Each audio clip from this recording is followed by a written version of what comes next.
Bonjour à tous et bienvenue sur Learning Science. Aujourd'hui, on se retrouve pour une nouvelle séance de soutien en mathématiques dédiée au calcul de limites trigonométriques. L'objectif est simple, déjouer les pièges classiques et maîtriser les techniques de transformation algébrique. C'est parti. Pour la séance d'aujourd'hui, voici l'énoncé de l'exercice. Donc, en premier, nous devons d'abord démontrer que la limite quand x tend vers 0 de 1 moins cosinus x sur x carré égale à 1 demi. Puis, en deuxième, de cette première limite, on déduit les limites suivantes. À limite a, b, c et d. On commence par le cœur du sujet. En démontrant que la limite quand x tend vers 0 de 1 moins cos x sur x carré égale à 1 demi. À première vue, en remplaçant par 0, nous donne une forme indéterminée de la forme 0 sur 0. Cosinus de 0 vaut 1, donc 1 moins 1 qui fait 0, et au dénominateur on a 0. Donc, dans ce cas ici, l'astuce consiste à multiplier par la quantité conjuguée du numérateur pour lever l'indétermination. Donc ici, on a 1 moins cosinus x sur x carré égale à 1 moins cosinus x, facteur de 1 plus cosinus x, sur x carré, facteur de 1 plus x carré. Donc au numérateur, nous avons l'égalité remarquable, donc ce qui nous donne 1 moins cosinus carré de x sur x carré, facteur de 1 plus cosinus x. Par suite, 1 moins cosinus carré de x vaut sinus carré de x. Donc, on a sinus carré de x sur x carré facteur de 1 plus cosinus x. Ce qui nous donne sinus carré, sinus de x sur x, le tout au carré, facteur de 1 sur 1 plus cosinus x. On a la limite quand x tend vers 0 de sinus x sur x vaut 1 et la limite quand x vaut 0 de 1 sur 1 plus cosinus x, vu que cosinus x est continu et le cosinus en 0 vaut 1, on a 1 plus 1 qui vaut 2. Donc ici, la limite de 1 sur 1 plus cos x en 0 égale à 1 demi. Donc on en déduit par produit que la limite de 1 moins cosinus x sur x carré quand x tend vers 0 égale à 1 demi. Donc passons maintenant aux applications directes. Dans le premier cas, la limite x tend vers 0 de x au cube sur 1 moins cosinus x. Ici, on ruse en faisant apparaître notre limite de référence au dénominateur.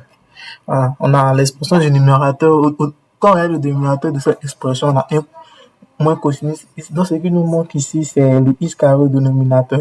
Donc, ici, on va multiplier le numérateur et le dénominateur de ces fractions-là par 1 sur x carré.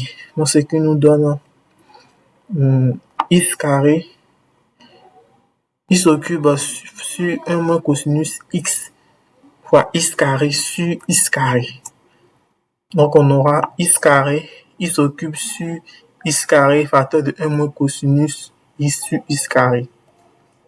Donc, ce qui nous donne x sur 1 moins cosinus x sur x carré. On a la limite quand x tend vers 0 de 1 moins cosinus x de x carré qui vaut 1 demi. Et la limite quand x tend vers 0 de x qui égale à 0. Donc ici par quotient, on en déduit que la limite de x carré de x au cube sur 1 moins cosinus x quand x tend vers 0 égale à 0. On a 0 sur 1 demi. Donc on a ça comme limite. Donc le deuxième exemple, ici, on a la limite quand x tend vers 0 de sinus carré de x sur 1 moins sur cosinus x moins x. Donc on essaie de faire apparaître notre limite de référence. Donc ici on a cosinus x moins 1 égale à moins facteur de 1 moins cosinus x. Donc ce qui nous donne sinus carré de x sur x sur cosinus x moins x égale à moins sinus carré de x sur 1 moins cosinus de x. Et encore, on fait la même transformation ici en multipliant par 1 sur x carré au numérateur et au dénominateur, ce qui nous donne moins sinus carré de i sur x carré sur 1 moins cosinus de x sur x carré. Donc, on obtient ça. Donc, par suite, on a la limite quand x tend vers 0 de sinus x sur x égale à 1 et la limite quand x tend vers 0 de 1 moins cosinus x sur x carré égale à 1 demi. Alors, la limite de notre fonction sinus carré de x sur cosinus x moins x quand x tend vers 0 égale à moins 1 sur moins 1 demi, ce qui vaut moins 2. Donc, on a déduit que cette limite vaut moins 2. Donc, le troisième cas ici, nous avons la limite quand x tend vers 0 de cosinus carré de x moins x.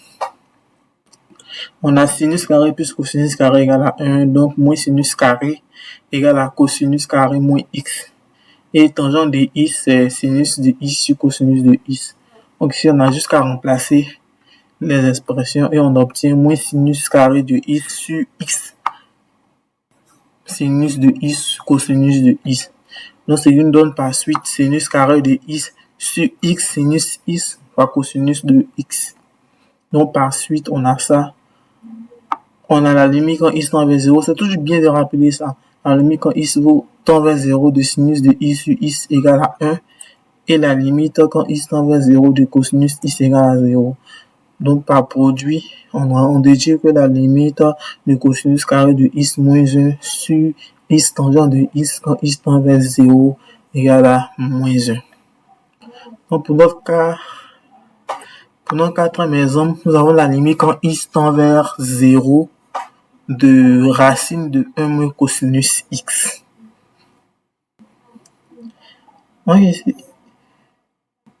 Donc ici,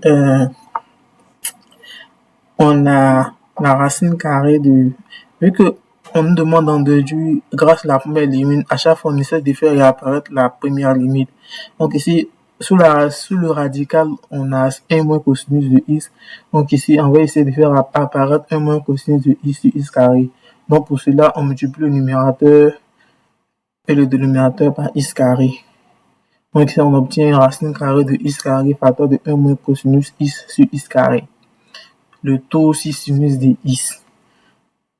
Donc, le x carré, il sort par produit. Donc, on a racine carrée de x carré, facteur de 1 moins cosinus x sur x carré, 6 sinus x. Alors, donc, à chaque fois qu'on a la racine carrée de x carré, ça sort toujours valeur absolue de x. Donc, ici, on a valeur absolue de x, racine carrée de 1 moins cosinus x sur x carré, sur sinus de x. Donc, à chaque fois qu'on a la racine carrée, il y a toujours deux cas à regarder. Premier cas, lorsque pour x supérieur à 0, on a la valeur absolue de x égale à x. Donc, 1 moins cosinus, racine carrée de 1 moins cosinus de x sur sinus de x vaut x racine de 1 moins cosinus de x sur x carré sur sinus de x. Donc, ce qui nous donne ici sinus de x facteur de racine de 1 moins cosinus de x sur x carré. On sait que la limite quand x tend vers 0 par valeur supérieure. Pourquoi? Parce que à cause de la valeur absolue ici, on est uniquement ici à droite de 0. Donc par valeur supérieure au 0 plus la limite de x sur sinus x égale à 1. Cette limite est déduite de la limite de sinus de x sur x quand x tend vers 0. Et la limite aussi quand x tend vers 0 par valeur positive de 1 moins cosinus x sur x carré égale à 1 demi. Alors, par produit des limites, on a la limite quand x tend vers 0 par valeur positive de notre fonction égale à 1 sur racine de 1 demi qui est égal à racine de d sur 2. Donc, en effectuant le même raisonnement de façon analogue, lorsque x est négatif, on aura la limite quand x tend vers 0 par valeur inférieure ou 0 moins de racine de 1 moins cosinus x sur sinus x qui va valoir moins racine de 2. Donc, cette fonction-là, elle n'a pas de limite en 0 parce que la limite à gauche et la limite à droite en 0 sont différentes. Donc, et voilà, c'est tout pour cette série de calculs. J'espère que ces astuces vous aideront à aborder sereinement vos prochaines évaluations.